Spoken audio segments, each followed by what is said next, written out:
Joe likes Scorsese, and Raanan is Jewy. It's Joe and Raanan talk movies. All right, I'm rolling. You good? Yeah. All This right. is it. It's happening. We're back. We're Action. back. I mean, we've been on every week, but we're back this week. Joe and Raanan talk movies. What are those shorts? I'm the shorts guy now. But what are those ones specifically? They're fun. They're like fun line ones. They're like Marty McFly. Well, I realized I hate the summer, right? Like, I've always hated the summer. I mean, partially because I'm fat. Summer's bad for fat people. It's like I'm wearing a coat I can't take off, Well, you could take it off with some hard work and dedication. But, there's no way. And it's genetic. But then I realized I always wear pants in the summer. I'm like a Hasidic Jew. I just wear like pants and a jacket. I'm like, I'm going to become like a summer guy. So I got these fun shorts. Yeah, they're a blast. And look at my legs. I got thin man's legs. No, you don't. Yes, I do. These are thin man's legs. Those aren't thin man legs. They're good legs. They're good legs, They're sure. sexy but they're legs. not thin. They're not sexy. Come on. But you wouldn't look at those legs and think that's a fat guy. Yeah, but I don't see you as a fat guy. Well, You're not a fat guy. According to my doctor, the scale, the BMI. Yeah, no, you're not fat. According to all, You're plump. I am plump. You're thick and plump and gross. Plump, yeah. Yeah. So I'm summer now, and it's good. Shorts and t-shirt. Yeah, go with it. I have that T-shirt. Did you do your album with them, Tony Dale? Yeah, of course. Love the Deo. Did my special, which is coming out tomorrow. We're putting this out Wednesday. It's coming out tomorrow. I mean, it'll be out. This special is going to be on Wednesday. I mean, this podcast. I fucked this all up. This is like a fucking what's that guy's name? Christopher Nolan film. I'm like, This time the timeline of this podcast will intersect with the special. No, so is the special out or not? It's right now or when the podcast is released. For them, the people listening, will the podcast It is be out? coming out tomorrow. This is dropping Wednesday. It's coming out tomorrow at 8 p.m. Eastern. Watch it live. I'm trying to get everyone. You're trying to get to watch it live. Yeah, because that's the way to help the algorithm and all that. Watch it live tomorrow. Are you gonna be in the 8 p.m. comments? I'm going to be in the comments. Call me Nice. fat. Call me anti-Semitic. Call me Jewish or anti-Semitic. And yeah, it's called Brave. It's on my YouTube channel. All right, I can't There'll be a wait. link. Yeah. Okay. Yeah. 8:30. I don't think you've ever seen a special of mine. Yeah, I watched the special. Do you? Yeah, I watched the Syracuse one with the low angle with all the pudgy. I watch things. Yeah. I haven't seen a lot of specials. I don't like watching comedy. I like to see it in person. Right. But then you'll never I can hear your special because I can hear you editing it from fucking down the hall. Every time I walk in the stair, I just hear it. Raaan's comedy blasting. That's just me running material for that night. You're also on the phone more than anybody. Who are you on the phone with? All day long, you're on the phone. I've never heard. Nobody even likes you, and you're just on the phone.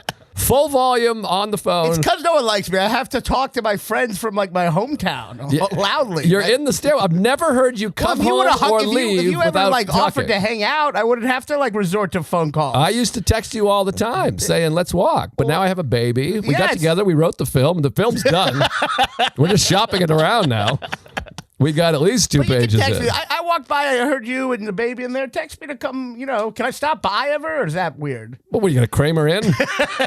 By the way, I'm reading Michael Richards' biography, and I'm loving it. Really? Oh, it's awesome. Oh, wow. He's a genius. I don't get this reaction. People act like Michael Richards is not the best comedic actor in the history of American television. It's not even close. Someone was giving me, was saying like, if you had to like pick like a slapstick comedian who's the best, there's like 4 options. And I was like, you're missing someone. And I'm like, oh yeah, Michael Richards is the best slapstick comedian there is. Ever, yeah. I mean, it's the crazy. list was like Jim Carrey, John Cleese, Steve Martin, and Chris Farley. And I'm like, but Michael Richards' slapstick actually like makes you like really laugh. Like, yes, he's the greatest, and that character is amazing. And I'm learning all these things. I also listened to a Rick Rubin's podcast, which was fascinating. Did you ever watch him on Leno? The thing that like got him Seinfeld. Michael Richards? Yeah. No. Jay Leno just had a week. This is before Carson had quit. They give Leno a week. He was doing all these weeks filling in. And Leno just called. This is how TV was in the 80s and 90s. Like, Leno just calls up Michael Richards, like, hey, Mike, I'm hosting the biggest show of all time. You want to come on and do something? And Michael's like, I don't what? know. He's like, I don't know. What do you want to do? And he's like, I don't know. I think you can come up with something. Do your old character. And then they just got together and they improvised. Back when there was like 8 comedians. On TV, it was like the lead guest. Like, Michael Richards is the lead guest on The Tonight Show as Jay Leno's like basically auditioning. I don't think comedy was like as respected back then. Like now it's like glorified. I think back then you were like a loser who did it, you know? No, so I anyone think could get on. I think it was more respected then. What did he do? He Was it does like the original an N-word bit? exercise guy. No, he's smoking cigarettes. He's got a ladies' bathing suit, and he does all this exercise equipment. It's very funny. I heard from someone, a mutual friend, that before he had his classic black people versus N-words chunk, before he had that, I heard he was at one of the clubs, and this guy said that he saw him working out a bit where he's talking to someone in the audience. He goes, how's it going? And during the crowd work, he immediately goes, fuck you, you piece of shit. And then it was like a bit. And apparently, we should bleep that. Can we make a note of that? Yeah. Can we bleep yeah, let's make a note. the K word? Yeah, let's make sure the K word from the K man. Yeah. Yeah, let's make sure I'm not saying the N word, by the way. Yeah. I'm glad we cleared that. Yeah, But he's not saying the N word, but so apparently that was a bit he had been working on, and he was trying this thing where he did crowd work, where in the middle of the crowd work, he just started being really racist to whatever wow. group. So when he had that meltdown, what's even worse is that was actually... he was like doing a bit. It was prepared. It bad. wasn't even improvised. Right. Wow. I'm going to turn this fan on because you are wet. He used the original crowd work clip. He was the big famous guy. That was he the first crowd big work clip. virally Yeah. thing. It's going to be a lot of work to turn this fan on. What do you mean? I got to bend down. A light's plugged in. There's no outlet. Well, ask Lex to do it. But both outlets are taken. Oh, shit. So should we just sweat? Yeah, you just sweat. All right. I'm sweating because I ran a half an hour ago. You're just a wet boy. But no, he, by the way, don't you think the K word in some ways, and this is controversial, is up there? I'm not saying it's worse than the N word, but it's up there because it hasn't been embraced also. The Jews don't embrace Like the it. N-word you do hear It's at a a good dance point. club, you hear it at like you hear it at Starbucks. Like people just say it. And we're all saying it somewhere, like, you know, not maybe publicly, but everyone's saying it. Right, but the K word is Is that not really true? the K word is really busted out. The K pretty we rarely. haven't been desensitized by the K word. Yes. The K word is like if you just say it, it's like shocking. No one's saying it. Right. In fact, it's a good point. Jews do have it Thank harder you. than black people because the K word, like, if someone says the K word, that person, besides me just now, is probably like a neo-Nazi. While N-word it's said more by black people. Not just black people, Latino people, and I've seen like Indian people say Yeah. it. Yeah, just like They've taken back the Generally. word. to some degree. But someone yeah. brought up a good point. It was like, it is white people. It is our word. Like we created it. Well, the R word you can't say it either. No, but it's our word. It is. We created the word. Not we, but But you know, people, but like white yeah. people, yeah. Yes, white So people. technically, yes. it's our word. I'm just saying. I mean, that's just a fact. Let's you know? get to film. Let's talk about movies and the special. I'm excited for the special, so you're going to be in there. What night does it come out? Thursday, which is tomorrow night, 8 8:30 p.m. Eastern. Eastern. Please watch it live. It's called Brave. It's on my YouTube channel, youtube.com/Raanan Hirschberg. Watch it live because if you watch it live, I don't know anymore. I get $1 million of ad money, or what happens? I don't know what happens anyway. I'm looking at my trophy, my statue for this year's material right there. Silver medal the Boston. at the Telly Awards. No, Oh, not wow. the Boston. That's for my special. Oh, nice. Yeah. Yeah, look at that thing. It's beautiful. Let me show it off. What's that from? That's not from the Boston Comedy Festival? No, I know what you're trying to do. You're trying to diminish the I'm award. not trying to diminish. I just this remember you is got the that Telly reward. Awards 2023 Joe List Comedy Special. This year's material, writer, performer, Joe List. What is? Let me see. It's a silver medal. That's awesome. It's heavy. What are you, crazy? It's going to claw my dick off. Jesus Christ. It's a real statue. That is a real statue. That's I won an real award. silver. By the way, my most recent, enough for everybody, I'm not going to name names, but whoever was responsible, I didn't get an executive producer credit on it. You didn't get it. Is that crazy? Yeah, no, of course. I I paid for the for fucking it. special. You're faithful. You're the only one who should get the executive I producer. booked it. I booked the opener. I wrote the material. Well, who's dealing with the credits? Who made the credits? I said I'm not going to say, but what the hell is that? Is that crazy? That's insane. Yeah, you're and always they were like, yeah, that was an omission. I'm like, I would say. I paid for the thing. Yeah. I'm the executive producer. It was my idea. Yeah. I mean, it wouldn't have happened. It's pretty much all you with some, Anyways, I'm excited for the special. I can't wait. I might watch this one. You should watch it. I think it's my best work, but obviously I'm going to say that. Obviously I'm not going to be like, it's not as good as the other two, but it's still good. Like, I'm not going to say that. I don't think it's that crazy. I'm like, I don't think Enough for Everybody is not as good as this year's material, but I'm like, it's very good. You think that like right away, or like I guess I just think I'm like, this is good, but to me it's like I look at it as like a baseball, like a season of hitting. Like I hit 350 with 41 home runs and 135 RBIs, and the next year I hit 339 with 38 home runs, and I'm still an all-star. Right, and it's also like but it's like every special is supposed to be better than the last special. What artist is that true of? Right, it's kind of like the Woody Allen method. It's like it's not the best. It's the best thing you could do that year. Yeah, exactly. Like it's just insane to think like an artist is gonna be every year is the best thing, and he just keeps getting better and better. Well, I guess, yeah, of course, but I guess you'd like to be more excited by what you're doing as opposed to what's dead. Well, I enjoy it. It's not like I'm like, oh boy, this one sucks. But you know what it is? I guess I just kind of don't really like the stuff I did in the past once it's gone. Nobody does. Right, so that's why it's the best, because it's more that I don't like the other stuff. You know what I mean? Right. But it's called Brave. I think it's really good. I mean, like, I sweat a lot, though. I think I'm going to get a lot of comments for it. There's a lot of sweat. We actually had to, I don't want to ruin it, but we had to stop production multiple times. Where'd you shoot it? The Village Underground. Oh, very original. Who directed? It's everything that you did. It's the same.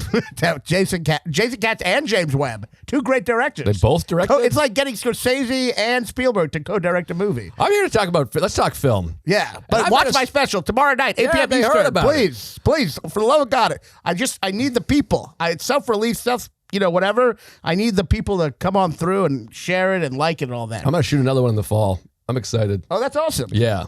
All right. What is that, 5th? That will be the next episode of Joe and Raanan Talk Movies. Well, it's 4, but I have 2 half hours. So. Oh, right. But one of them on Netflix. Nobody's aware that I have a special on Netflix. People are like, you got to go on Netflix. I'm like, I was 7 years ago when it still mattered, God damn it. You said the F word. Isn't it funny? You could say it on Netflix, but not YouTube. That is funny. Right? Like, you That's said hilarious. that on Netflix. And well, not you. You got flagged for saying. Did you say? I got flagged for saying the C word. Yeah. Fahim got flagged for saying the F word. I guess now that I'm saying it, I guess we got to put another marker. But you didn't say it. I just said it. You did? I think I just said it, didn't I? I have no idea. That word just goes right through. I don't even notice. We say that all the time. Do they? Yeah, but it's great. YouTube now is like... it's bad. That's why you got to go to punchuplive.com. You're not putting your special on PunchUp? I'm going to put it up for tomorrow for 2 days, the first 15 minutes. On PunchUp? Yeah, first 15 minutes so you can get an early release. Let's get to podcasts. Because I can already hear them. They're annoying. I'm sorry. Now, this is the bold statement I want to say. Maybe I've said this before. Everyone knows my favorite filmmaker is Scorsese. Joe loves Scorsese. I know what you're going to say, but yeah. Number 2 is the Coen brothers. Everybody's aware of this. Yeah. Okay, so you know what I'm going to say. What am I going to say? Linklater's number 3. That's right. You're goddamn right. Well, that's because I said it off air. You don't have to blow it. They didn't hear me say it off camera. You didn't say exactly you're going to say this, but you were talking about Linklater. I figured it out. Linklater's number 3, and it's fuck Spielberg, fuck Tarantino, fuck Woody Allen, and actually I like a lot of these guys better. But Linklater is my kind of guy because it's so personal to me. It touches me. It's exactly what I'm into. I like the philosophy. By the way, I'm the king of the egg nut, or the eggshell. What is it called? What is the Easter egg. Oh, the Easter egg. Are there a lot I like of egg nut and eggshell. Well, in Hitman, did you notice the office number that they're in? They're all in? No. To be. Or not to be. To be. That is the question. Well, the underlying thing is all this philosophy of life and right. living and all these things. And their interrogation is room number 2B. I mean, that's on purpose. Yeah, for sure. Yeah. It's a very existential movie. All of his are. Yeah, they're all low-key. They're all low-key, existential, philosophical. Or high-key, like the openly philosophical ones. Yeah. Like Waking Ned Divine? Waking, yeah. Is that what it's called? Waking Life. Waking Life, yeah. And they're also all kind of low-key poignant. Now, you've never seen Everybody Wants Some, which you should. I got it. Yeah, which one is that? It's the baseball one. It's like a spiritual sequel to Dazed and Confused. Right. And you loved it, right? Glenn Powell. That's the first time I saw Glenn Powell, who I think I'm in love with. I think I've missed a couple. Then there's an astronaut one that you said is great too, like a cartoon. It's amazing. Yes, it's amazing. Yeah. Apollo 8.5, I think it's called, or 10.5. He kinda- It's fucking amazing. I think it's Apollo 10.5. He's interesting, Linklater, because I think when he started out, people saw him as this kind of fun, independent filmmaker. You know what I mean? And he's like, over the years, it's just you look back, he's like, oh, he's a legend. You know what I mean? Like he's such a legend, and he is such a beautiful mixture of the light and the dark. It's like his movies can be so light. I mean, not all of them, but this last movie is light, but then also has a lot of interesting philosophical issues. You know what I mean? And there's some darkness and there's some humor. I mean, and then you talk about, like, I just rewatched School of Rock, which is great, yeah. Pure fun with a lot of philosophy in there. Not philosophy, but life lessons. You know what he is? He's life affirming. He's life affirming. Yeah. And Boyhood is an absolute Boyhood's one of masterpiece the that was best. Yeah. fucked at the Academy Awards. Definitely. And that's very dark and beautiful. And of course, the trilogy of Before Midnight, After Sunset, Up My Ass, whatever that's called. You know what he's doing next? Tell me. He's doing one of my favorite musicals called Merrily We Roll Along. It was a Sondheim show. Stephen Sondheim? Yeah. I knew you were going to fucking condescend to me. Well, I don't know. I knew it. I bring up a poem. You're Send like, what in am the I clowns. Yeah, very good. Yeah. Yeah. But so... I'm telling you, I don't read Russian literature. I know Stephen Sondheim, you fucking asshole. I've heard of Neil Simon. All right, well, I love Sondheim. I just don't know Dasku Kusku Pusku. But so the thing that's amazing about Sondheim is... The Thing rules. I love that film. The Thing is That's great. Carpenter. Sondheim wrote a show in the 70s called Merrily, I believe it was 70s, Merrily We Roll Along, and it was his big flop. It was after Big Sweeney old flop. Todd, and the critics were so hateful, he literally considered quitting. Hateful Eight. They were so hateful, which apparently everyone knows. That was not. Yeah, every that single was not- comment was like, shut up, you idiot, you fucking fatso, you said this before. But so that flopped, and then they just did a new production of it on Broadway. It's the first time I saw it. Even his biggest flop is like the greatest show ever. Can I tell you quickly the premise? Tell me the premise, but I'm going to see the film, obviously. The premise is that it's essentially it's all in reverse. So it's three friends who are in the arts, and it begins at the end, kind of like once they're all cynical and their friendships have kind of fizzled and they all hate each other, and it slowly goes back. Getting there. We're in the middle. It slowly goes backwards all the way to the first time they meet. So what is so powerful is everything hopeful that happened, every like song about how beautiful life is, ends up feeling you feel shitty because you know that it's ending. Oh, so it ends up being such a cynical, dark fucking. It takes the premise from Betrayal, the Harold Pinter play, which of course Pinter. Of course, Seinfeld. I know Seinfeld, Pinter. But so she's marrying Pinter. But that's so- the guy's name. But so Richard Linklater is doing a Boyhood on it. He's filming it in chronology, so he's filming them at each age. So he's doing I think it's like a 20-year project. Now, when does it come out? Where in the project is he? I think it's going to be another 80 years. Oh, I think. but he's amazing, and also what's so great about Everybody Wants Him, which you haven't seen, but he gets in there because I connect with him so much because he was a college baseball player, and he's like a jock who was also an artist. Right. And that's how I feel. I was loving cinema, It's doing true. these things, but I love sports, and You were torn. Your coach was like, "You got to quit the comedy and become, take us to the homecoming." I'm still torn. I like watching, film, and I got the Celtics lose. I yell the F word at the TV screen. By the way, I watched a Mets game. I got Steve Hofstetter had a suite. So I went to. Are It was you me. buddies with Hofstetter? Yeah, we're I never friends. heard you mention him. Yeah. I'm in a movie with him, by the way. What movie? I got cast in an independent film, and he's also in it. Did he mention it? No. Oh. But I know him from back in Louisville. But he has by the way, he is. I mean, people have to give this man credit. He started the heckler versus comedian thing, and comedians, whether you like it or not, comedians attacked him for years. Of for course. that. And now you're all fucking doing it but me, and I'm paying a price. No one knows who I am, but still, You do it. I don't do it. You do videos and clips and shit But of you talking. not the coming back to the heckler thing. You don't have any heckle videos? Comedian destroys heckler? No, because they typically destroy me. And also, you continue to just make fun of comedians on your social media. It's the worst idea. Is it I've bad? ever Does everyone seen. hate me? Yes. You mean the set list thing? Yes, you keep doing Can't we this. make fun of that? Are we not allowed to make fun of it? You can, but after a while, you're just going to be one of these guys that just talks I know. about comedy. I'll be honest. I'm such a hypocrite. I talk shit about all these comedians, and then I go on the road, and there's like -4 people at my show. You know what I mean? And I'm like, I should not be talking shit about anyone. I should be getting advice from them. Right. And the way to make fun of them is to do ironic crowd what you're work, which doing. no one realizes it's ironic. And then they just think, this guy sucks and he should go back to material. And then they think I have no material. And I'm like, what do you think? I'm just giving out? This isn't what I do. I keep taking a compilation of literally 6 hours worth of shows. Lex takes them. He makes a 13-minute video of me being like goofballing. And they're like, this guy sucks. And I'm like, well, this is 2 minutes from each show. But you're also I'm doing 49 minutes of murderous material. You're also throwing some shade on these comics too. I guess you're just saying they don't notice. What do you mean shade? No shade. There's no shade. There's making a lot fun of the shade. crowd work culture. We're It's both funny. making fun of the crowd. We're I the know, but- anti-crowd work comedians. We really are, aren't we? But it sucks. I'm sorry, it sucks. But let me go back to this Hofstadter point because I made this point on Ari's podcast a couple of years ago.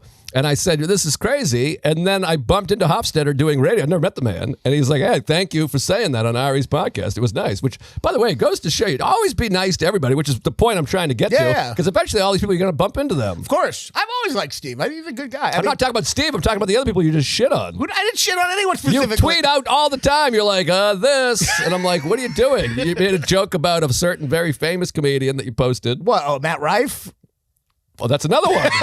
I was thinking about a totally different person. Who are you talking about? Who did I shit on? Who's a big podcaster that you did a bit about? Oh, but that's funny. It's a funny joke. Yeah, but they should appreciate this. Yeah, he does. He appreciates it. Yeah, sure. So, look. Wait, what were we talking about? But yeah, anyway, Mets Joe game. Rogan. Steve Hofstadter invited me to the Mets game. Had a suite. It was great. I didn't watch any of the game. It was You're like one of these fun. people that's their first game is in a suite, and you're like, baseball is great. I never realized. You never fucking boiled out in the sun eating fucking rotten hot dogs. I also didn't even watch the game, but it was still fun. I hung out with Mike Kaplan, great guy. We had a long philosophical conversation. Always, yeah. He loves talking philosophy. But it was great.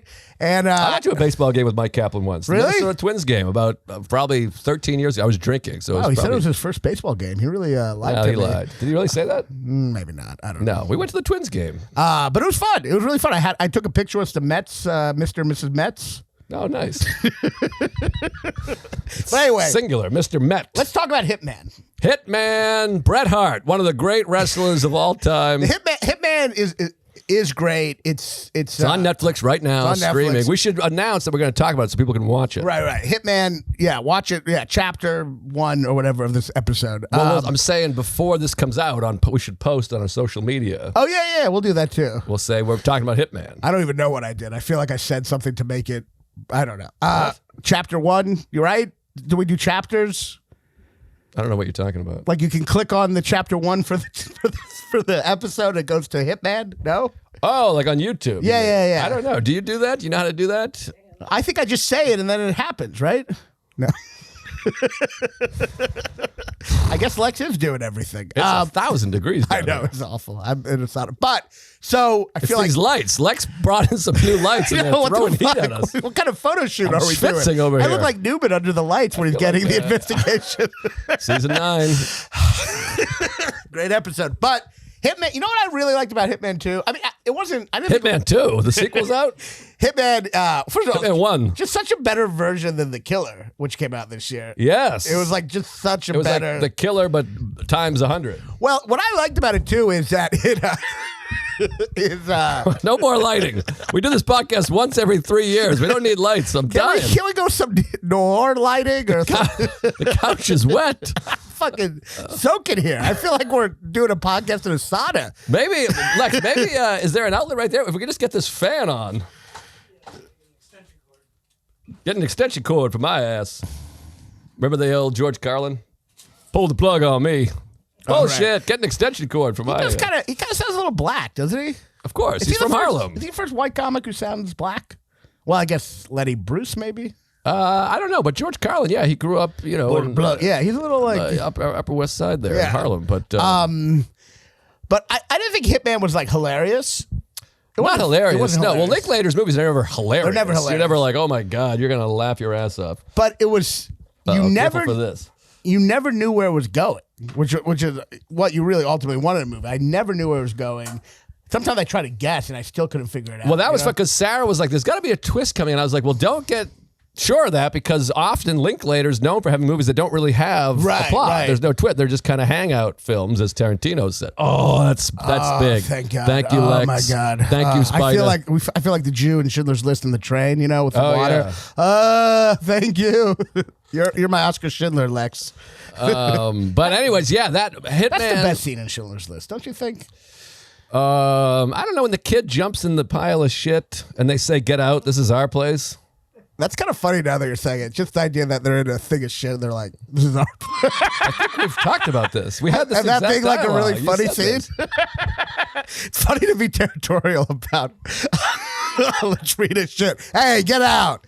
This is our. But It's so funny to be proud. I think that's the point of the scene. I know, but it's just funny to be proud of like. Best scene in also, he Schindler's can't List. get- Now we're off on a topic. He can't get up. He can't come back up. I actually don't know how. They should have in the ending credits of Schindler's List showing them how they figured out how to get out of there. Yeah, that's a good point. I guess He should have been. They're like, pulls get it out out. of here. He should have been like, what? I fucking jumped down like 10 feet. I can't get back up. Yeah, I don't know. Oh, what a film. Powerful film. But it's kind of the shit scene and then the hose scene. But I think the hose scene is the best just because it's like that seeing Schindler like do this really kind act while pretending to like humor the Nazis. Right. And then the Nazis slowly realizing. Well, like that guy's delivery, too, and he goes, where's the fire? He's like eating an apple or something. It's fucking great. yeah, funny movie. It's still, yeah. Well, it is a very funny movie. There's but, jokes for sure. And there's tits and jokes, and it's black and white. And I don't understand. People give me shit. They're like, you think Schindler's List is great? The movie's one guy wrote like a 7-paragraph thing about why Schindler's List sucks, and it's a hack movie. I mean, there are things in it that are like, like I guess like if you look at it in terms of like, I mean, yeah, I guess the idea of a movie focusing on like the very small amount of people who got saved, I don't know, but it's still great. It's a great entertaining story. But It's awesome. Well, real quick, I just gotta say, if I try to read the comments on my own YouTube, but if your thing has multiple paragraphs, I'm not reading it. Nobody just stop. Don't do that. Get a job. Nobody cares. In the words of Seinfeld, you got to get a job. All right, Hitman. Hitman rules. You know Glenn what- Powell rules. you know what I'm I like sure to- you're in love with that woman. Oh my God. I could tell. As soon as I turn it on, I'm like, Raanan's gonna be sending me photos and telling me he jerked off to her. She's but you're You just loved- projecting. but What, you you don't lo- think she's hot? She's not my type, but she's Really? attractive. But you love to tell people what you jerked off to, which I don't get. That's like You're making me that's sound like a creep. that's what you do. We've talked about this before. Is that wrong? I'm the fat friend. That's what the fat friend does. He's like, look at who I jacked off to. The fat friend is an overly sexual pig. Yes, you are. But she is like the I got a hottest. couple of those. I hate how every movie has the hottest woman ever. Like every movie is like, that's the hottest woman ever. It's just annoying, I guess. I don't know. But she is so fucking hot. Not your type? She's very hot. I mean, she's hot, but I like a white, blonde little lady. I like Emma Stone and my wife. I mean, I like them too. I let brown people in too, I'm not saying I'm like, oh, she's fucking dog dick ugly. Yeah. I'm not saying I don't want to have sex with her. I do. I want to have sex with every woman. But Right. she's attractive, but I wasn't distracted by it or taken away. I was taken. I mean, I was hard, but I still focused, The movie's great. It's streaming on Netflix. Linklater's the man. And it's pure fun. It is so fun. And it's also just, there are some good twists. Good twist. It's fun, and it's like you don't really know how to feel about him the whole time, which is really, I think, interesting because you're watching Really? it. Well, there are parts where you're like, is he a sociopath? I mean, he's just so like when he's in trial and the lawyer's like trying to paint him as a sociopath.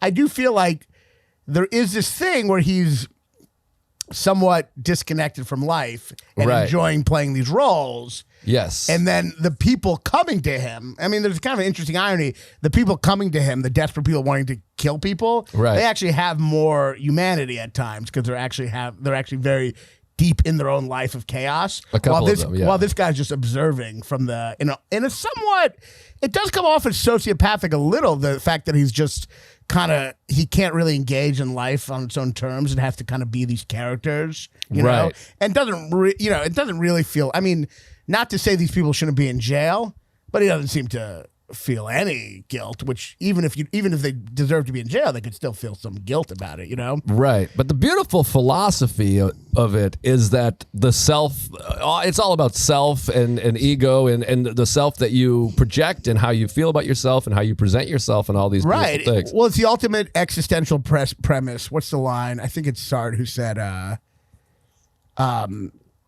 Sard? Sard, he said, Sardines?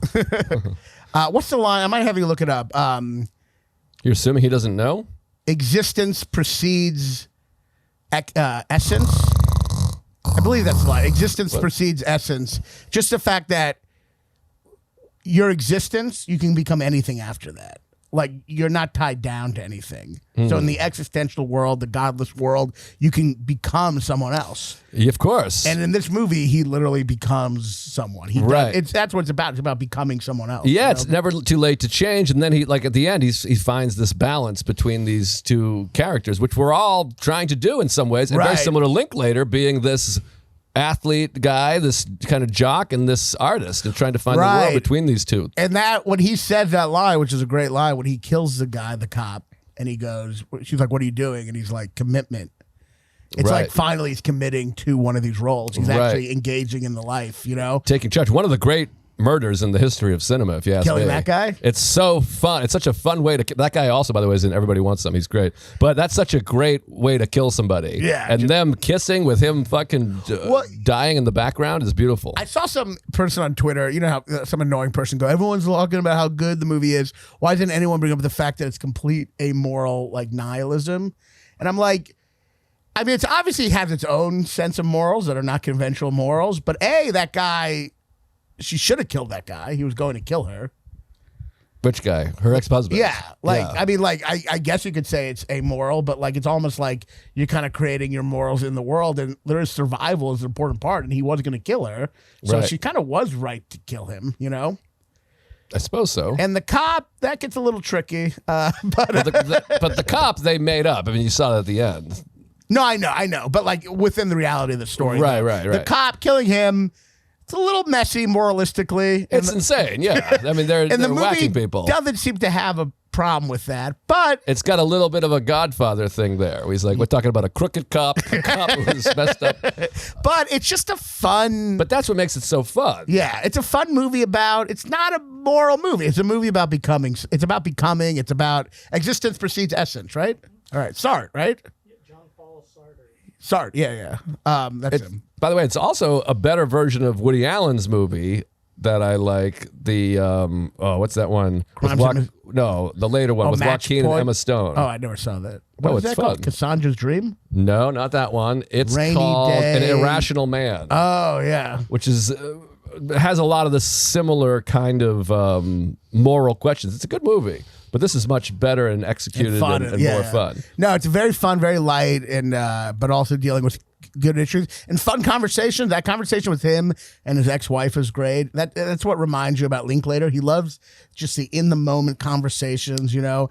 And yeah, no, it's just a really fun movie. And the interesting thing I also saw about the movie is that I think the movie, in a way, kind of is parroting a little the classic, more of a 90s comedy trope. The classic comedy trope where you're completely lying to a woman the whole time. Right. And how fucked up that is, but how in those movies they ignore how fucked up it is. You know what I Right, mean? right. But in this, you feel a little unsettled by it. Right. A little more, you see a little more of the uncomfortability of it. Because literally every actual comedy movie, the guy's like a sociopath if you think about it. Right, He's right. just completely lying to this woman. He's like, I'm this other guy. And then at the end, he expects her to forgive him, even though there wasn't one moment in the relationship where he wasn't gaslighting her. Right.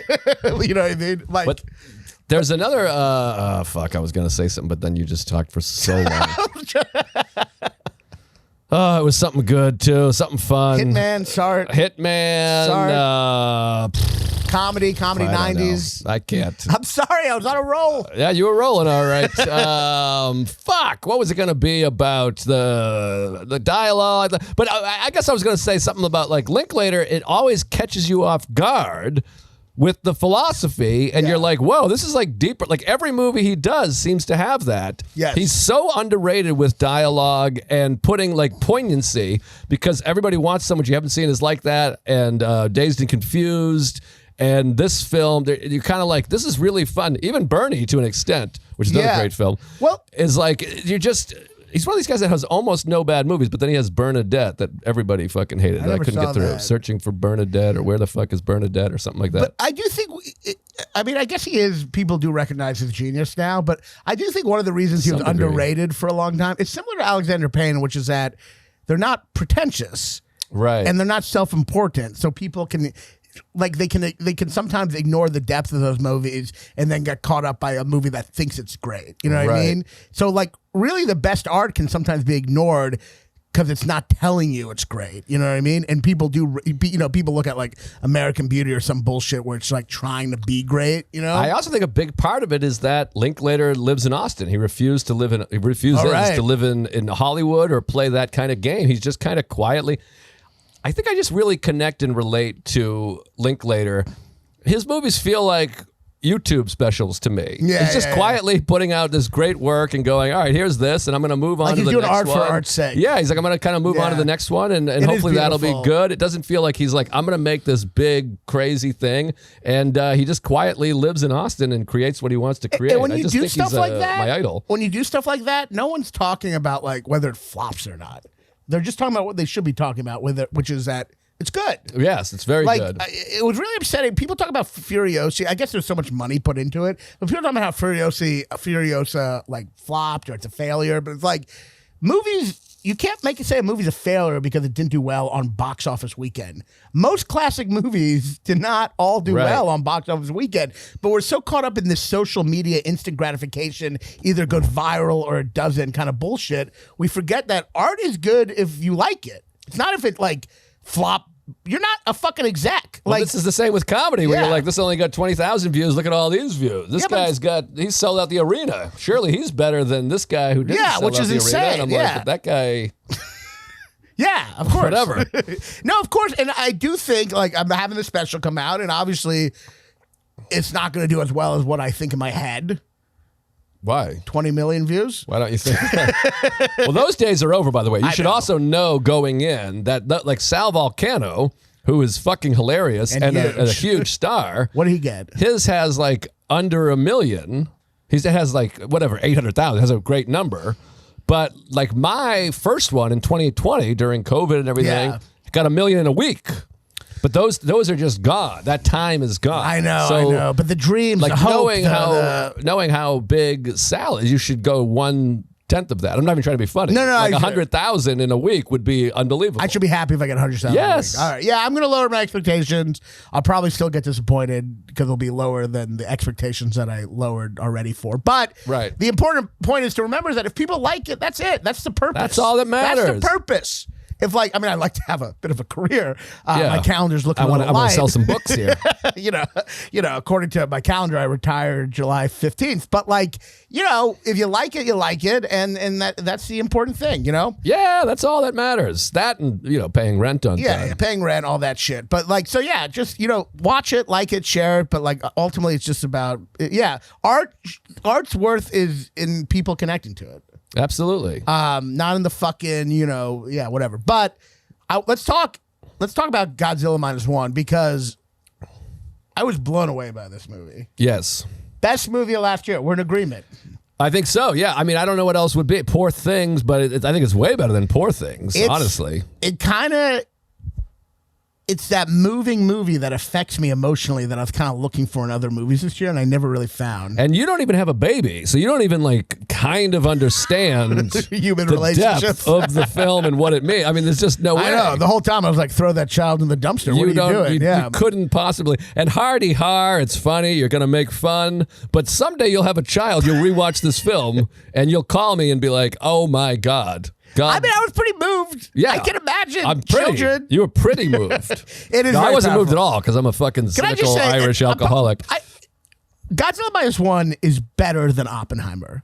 And they're kind of close. They're kind of not even close. They're kind of the same topic on some level. You One's know? a nuclear dinosaur and the other one's a nuclear bomb. Yeah, but they're both movies that are a reaction to the atomic bomb. Isn't Nuclear Dinosaur a great band name? That is a good band name. Ladies and gentlemen, Nuclear Dinosaur. That's great. I love that. Yeah. Boom. And agree with it again. Best band name ever. But because I was actually at my girlfriend's parents' place and they were With watching. no baby, right? You don't have a kid? No kid. Okay, just wanted to make sure.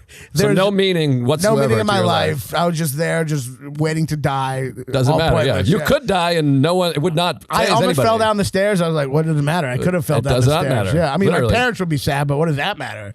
It doesn't matter. They're almost dead. Yeah. I mean, it matters to them because they raised a kid, so they know. And actually, they're meaning. They would be but devastated. I don't have. Yeah. For me, it means nothing. It means exactly. Yeah, I'm glad you understand. Yeah, you understand everything. So You're like I the was just Godfather. there, But Oppenheimer was on, and Oppenheimer.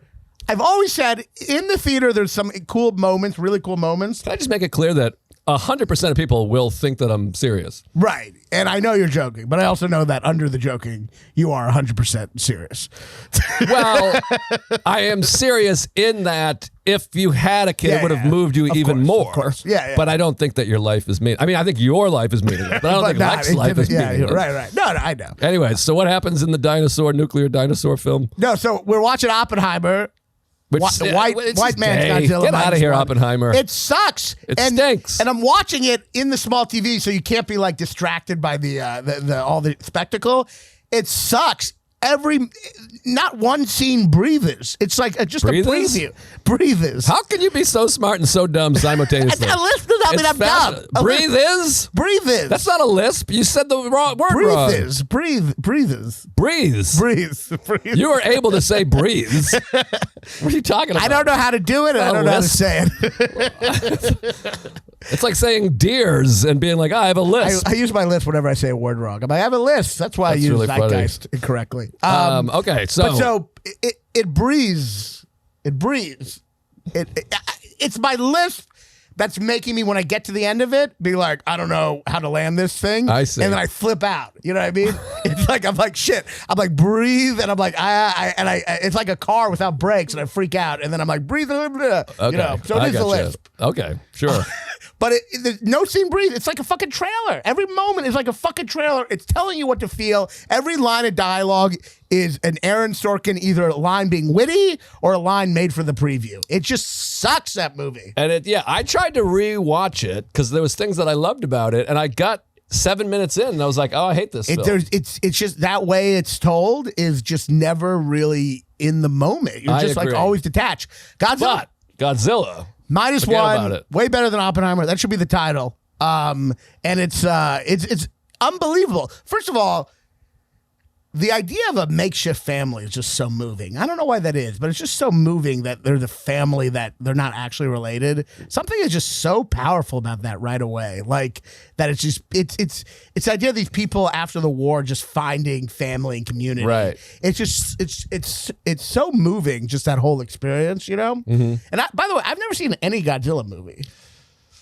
I don't think I have really either. Or maybe I saw the Broderick one in 1999. Yeah, I might have saw that. I saw parts of that. I think I did see that.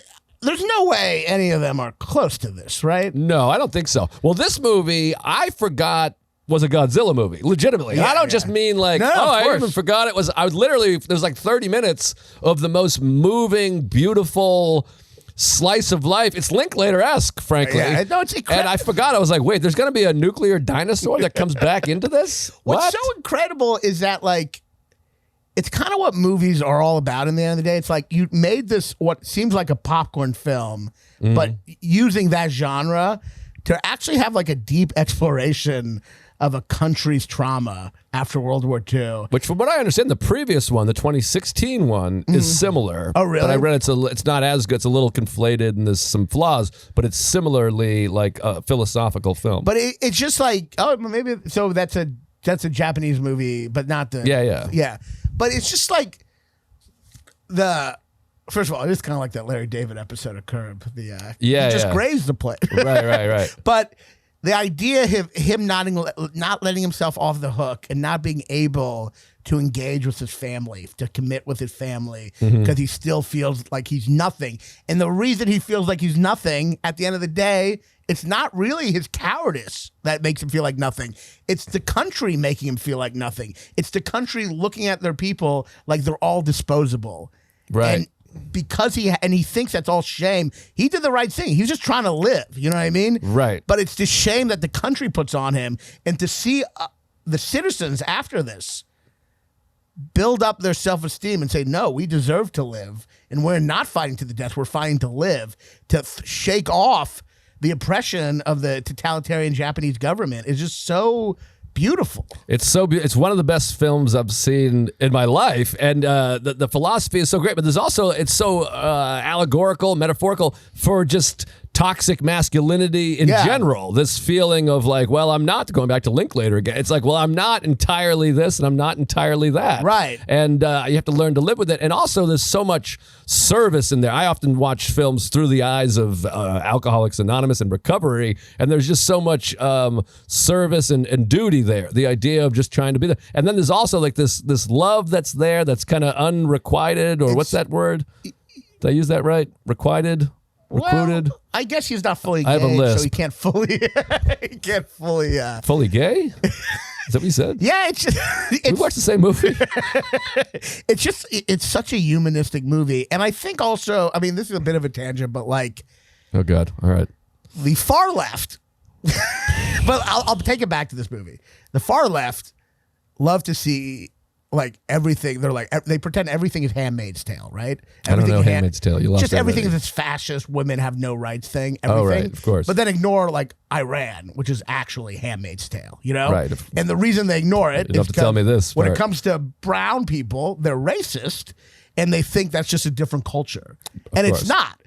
Putting a woman in a bag is objectively oppressive in any universe, you know? Of course. And to see this movie and to see that, no, kamikaze is not, that's not part of their culture. It's a fucked up part of their culture that they're rising above, and it's the government seeing them as expendable. And that humanism, that desire to live, that's universal. Right. And so many of these far left fuckers, they feel like they can only criticize Western society, and they won't criticize the totalitarian nations run by Islamic, regimes. They won't criticize, or China. Oh yeah, or China. They won't Who's criticize also them just committing an actual genocide. because deep all the time. down, they think that those cultures don't deserve the same rights as we do. That's really what it is. I heard an Iranian woman talk about it. Did you watch the one with Sam Harris? Oh, no, it was an old episode. This Iranian woman from Egypt cried when she heard Sam Harris talk because she said at one point, people on the left only want to criticize Western culture, but the thing about criticism is things can only grow and improve if you criticize. So by them not criticizing countries where women are put in bags, they're kind of saying those countries shouldn't progress. They should stay in the Middle Ages. And in a weird way, this movie is such a, I don't know, it's not like about this at all, but it does remind you that like this concept of cultural relativity is fucking bullshit. By the way, they do this domestically also. Yeah. When brown people commit certain crimes, they'll go, well, that's from their product of their environment. They're not and this letting thing. people progress. But then, people do lesser things, and they're like, well, he's a piece of shit, and he shouldn't be allowed to do comedy anymore. Accountability, for example.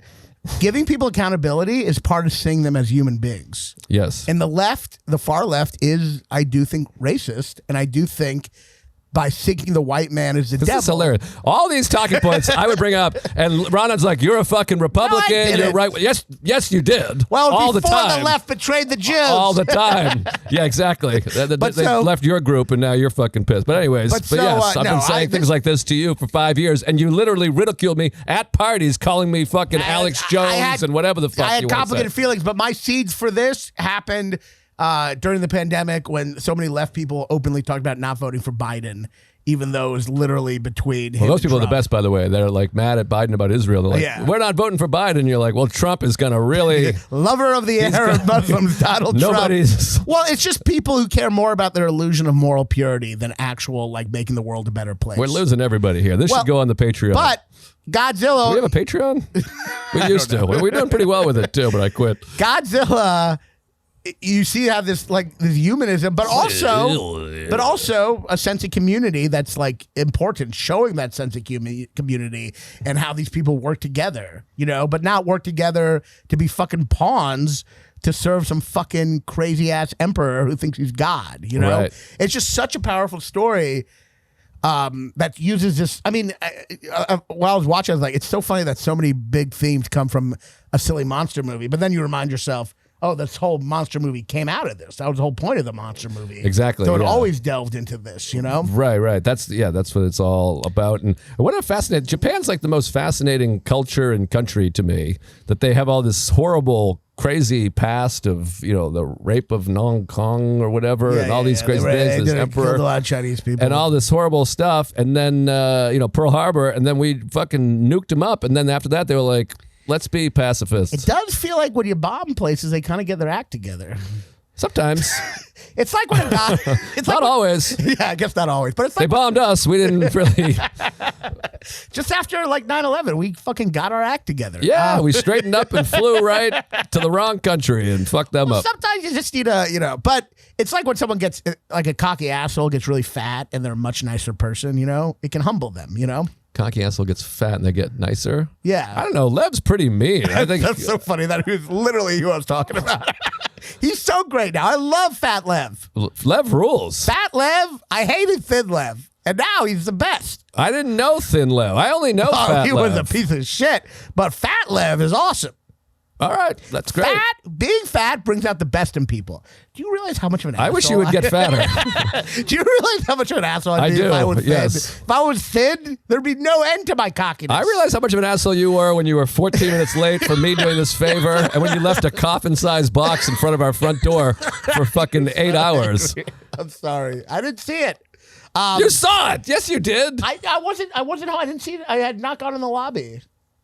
Wait, I don't understand. Explain to me how you were unaware. Either you were out when the doorbell rang and you came home and saw it, or the doorbell rang and you were aware that you got a suitcase delivered. I had a reason. I'm serious, but I can't remember. I think it was now. that you were on the phone. I didn't hear. I did not know it was that. For those who don't know, Raanan left a fucking box the size of this couch in front of our front door, and I came off a 7-hour flight with my baby who weighs 75 pounds and 2 suitcases and 2 backpacks, literally, had to climb over all the shit. Then I went back out with the baby, had to do it again, and then came back an hour later with him again. And I said, do you know you have a huge box? And he wrote back, oh, yeah. There was some reason there was a good I can't remember it now. And I'm talking like across the front door. I either made up a good reason or there's a real reason. I can't remember which, but I had it before. I can't remember it now. Anyways, it's fine. Who cares? But, it's all water under the gigantic box blocking the entrance to my house. But yeah, Godzilla, great. By the way, did you notice? I had to rewind a couple times. So at the end, she has this black thing on her neck. Did you see that? If I did, I forget. It's very subtle, but I was watching on my big projector. So what's interesting about the ending is that it's not exactly a happy ending. Like, so when she hugs him, you see this black form kind of spread over her neck that looks like the fin of Godzilla. Oh. And I looked it up. I was like, what the fuck is this shit? Because I couldn't tell at first if it was her hair. So apparently they've done this before where Godzilla can infect human beings. Oh. So she's actually infected by Godzilla. Oh, I think I did remember that. And so, like, even in this happy ending, it's still reminding you of it's kind of a brilliant ending because it's the ultimate, like, use of a genre to explore bigger ideas. So on one hand, it is doing that thing I hate, which is trying to set up a sequel, like the black thing on her neck. Godzilla, and then Godzilla's coming to life. Thing. That's like all sequel setup. But what it's actually doing, I think, or this is how I choose to believe it, it's using the tropes of the hinting at a sequel to talk about how the trauma really is still there and hasn't left them, and remind you, of course, of the radiation that people faced years later. So it actually uses this, there might be a sequel, but in my head, it uses this kind of commercial trope to actually explore it even deeper. And I just think it's so brilliant. The movie's amazing. It's very Spielbergian. Yeah. By the way. I mean, it feels like Jaws at times. Often. There's many Jaws references. Yeah. The yellow barrels and a couple shots of them on the boat are exactly like Jaws. Yeah, it's fun. But the movie manages to be fun as hell and beautiful as hell. And evidently had a very low budget, too. Yeah, you can kind of see a little, don't you think? I guess. I didn't know. I mean, I was so in the film that I didn't notice. Also, the performance, that lead guy is like unbelievable. He's incredible. And the kid is like off the chart. It's like one of the best child performances I've ever seen in my life. Yeah. Kiki or and the Kikyo, Cuckoo head, poo-poo, whatever. Jesus Christ, don't do that voice. It's offensive. I'm starving. The stuff with his wife, is the woman who's with telling him to like live. I never hit record. Really? No, I'm joking. And then when he's like, the war's not over. It's just so powerful. It's a powerful film. It's emotional, more emotional for me than anybody else on earth. And it reminds me of Altman in the sense that like it does try to be about community. So even at the end when he's kind of doing his thing on the plane, you know, it's still so focused as well on the community trying to come together, you know, so it's not completely caught up in the individualistic actions, you know, which might have been more the American way. It's the perfect combination of it's a perfect film. I mean, it really is the best film of the year, and I actually think it's not even close. Like, I loved Poor Things. I didn't love Oppenheimer. What are the other movies from last year? I can't remember. Holdovers is good. But yeah, no, I think it is the best movie of the year. Yeah, no, it was incredible. Did it win anything? It won sound editing or something. I think they did the thing now. The Oscars do the thing now where they give everything something. They're like, you get this thing and this thing. But it's so also I don't know how I didn't get screenplay and actor nominations. I know it's like such a great fucking screenplay. Yeah.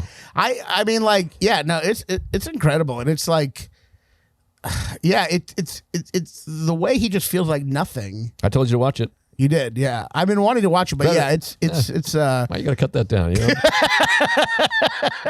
Well, I heard other people, but you did, yeah. You actually did make me watch it finally. Thank you. It's just a powerful, beautiful movie, and some of the Godzilla shit is like the whole opening on the boat. I finally get why Godzilla's cool. The height is just so interesting. Like, I've always been more of a Jurassic Park dinosaur man, you know what I mean? Yeah. But like, I like real shit, you know? But I mean, not real, but like based on something, you know, like dinosaurs are real. But the way the ocean is just like his fucking bathtub is so amazing. Right. He just comes out of there and the scenes with T-Rex, whatever the fuck its name is, Godzilla, are the least interesting scenes, but they're still fun. They're still fun though. Yeah. But I do think the special effects probably, you can tell a little. Sometimes it looks a little like, you know, when you have the phone and you film something, you can put like a fake little monster roaming around on there. It looks a little like that at times, but the characters are so good, and it doesn't matter. Yeah, it's like watching an old Hitchcock movie. Yeah, where it doesn't, Jimmy Stewart's falling out of the window. It just looks silly, but you're like, it's great. Yeah, it's a beautiful movie, and it's a real throwback. It harkens. I mean, it's not as good as the Matthew Broderick version, but it's right under there. Matthew Broderick should have, I hope he gets a Lifetime Achievement Award. I talk about this all the time. Cable Guy, Ferris Bueller, Election, 3 of the great comedic performances or straight man performances in these movies. Unbelievable. I didn't want to go the whole episode without talking about Election. You know what I think is also really underrated? I know it's going to sound weird, but I think Ben Stiller as a director is really underrated. If you think about it, he's made so many classic comedies. Cable Guy, Zoolander, Tropic Thunder. Reality Bites. Those are like, I can't remember Reality Bites. Is it good? But, I like it. But the other 3 are like brilliant. Like, and I feel like people obviously respect him, but like, I don't think anyone looks at him like this amazing comedy director that he is. Well, I think people think he's an asshole. He wasn't, yeah. But I love him. I think he's the best. Yeah. Someone else on a podcast brought up how Rob Reiner, they said there's certain directors who've made 5 perfect movies, and Rob Reiner is one of them. I talk about this all the time. I talk about it on stage at Grove 34. That guy was on fire. It's great. Like, he has one of the great drop-offs of all time. The list is insane. Yeah. Like, he did Spinal Tap, When Harry Met Sally, A Few Good Men, Misery, Stand By Me. You know what I was thinking though? I was like, why isn't he like, why don't people look at him the same way they look at I don't know, a lot of other great directors? And he is great, but I realize all his movies tend to actually be featuring another artist as kind of the main force. If you think about it, like, this is Spinal Tap's clearly, you know, the Christopher Guest crew. Yeah. And When Harry Met Sally is definitely like a Nora Ephron, like, screenplay that's great. Right. And the same thing is actually Princess Bride, too. It's almost like... Princess Bride. I forgot Princess Bride, which is the best of all of them. And Misery, which is like, you know, kind of like... Stephen King and a great screenplay by William Goldman. So it's almost like he's almost like a theater director where you like... He makes you like love the... makes you realize how great the script is. And he kind of stands out of the way, kind of. Yeah. He was red hot. And I don't know what he's directed at all in the last... I mean, he's made years. better movies than Ron Howard. Well, Ron Howard, Backdraft, masterpiece. Apollo 13, masterpiece. I'd say Apollo 13, Backdraft, masterpiece. I love Backdraft. But Rob Reiner. Backdraft, one of the first movies we talked about. Oh, yeah. I love Remember when we did Backdraft. 12 movies in one episode? Yeah. The first podcast was like a Rogan. It was like 7 hours long. And it was like 10 movies where like we kept on cutting it down to like, we're like, maybe we'll do 8 movies. Maybe we'll just do 4. We eventually cut it down to not doing the podcast. Right. Well, originally, too, we were doing movies that I had seen 50 times. Yeah, Like the first episode, we're talking about Shawshank and Pulp Fiction and Quiz Show or something like that. And then we did Tom Cruise, and you refused to watch the movie, which I was bummed because I wanted to talk about all the right moves, and you were like, I just didn't watch it. No, I did watch that. No, you didn't. I didn't watch. I did. Oh, no, you're right. Which one's all the right? I watched Risky Business. Yeah. Craig T. Nelson, Leah Thompson. You see her tits. I should have told you that. You well, you buried the lead there, didn't you? Hey, by the way, guess how lead is spelled? Bury the lead. Let me guess. L-E-E-D. No, L-E-D-E. Oh. Isn't that crazy? Apparently it's not. I always thought it was lead like L-E-A-D, like the lead of the story. Well, you're spelling it wrong because you have a list. But apparently it's it's a reference to the machine that actually creates the newspaper, a lead. It's like the no lead. kidding. Yeah. I had no idea. Yeah. No one. Yeah. Interesting fact. Well, anyway. This is fun. We're at an hour here. I mean, that's a good episode. That's a good episode. Yeah, I wanted to do 10 minutes. This has been fun, man. Godzilla rule. I'm not starting the podcast. Godzilla rules. Godzilla -2. Why is it called that? I don't know. I didn't get it either. Why did it call Godzilla Minus One? I kept calling it -0. I didn't know. I don't know. -1. Who's minus? Lex, look at Minus is the guy from Peanuts. Godzilla -1. Do Japanese titles have like math in them? That's so funny. 7 samurais greater than 7 squared samurai plus 8. I don't know. What is that? Godzilla -1. I don't know. Isn't it funny that a title can be bizarre and no one questions it? It's just like if it's you just call it the movie. Who's the one? Godzilla. Says the film is set post-war Japan before the original Godzilla movie. Oh. Yamazaki says the title refers to how people rise up from a situation that's at 0. Oh. Rival making the situation even worse. Oh, the situation was at 0 and Godzilla made it -1. Wait, why? What? It must be a Japanese culture thing. They rank their situation. Boy, we're at a real 0 here. -1. Ooh. Yeah, it should be -7,000. I don't get it. So Godzilla is 0. No, the nuclear bomb. The war puts them at 0. They're at 0 hope.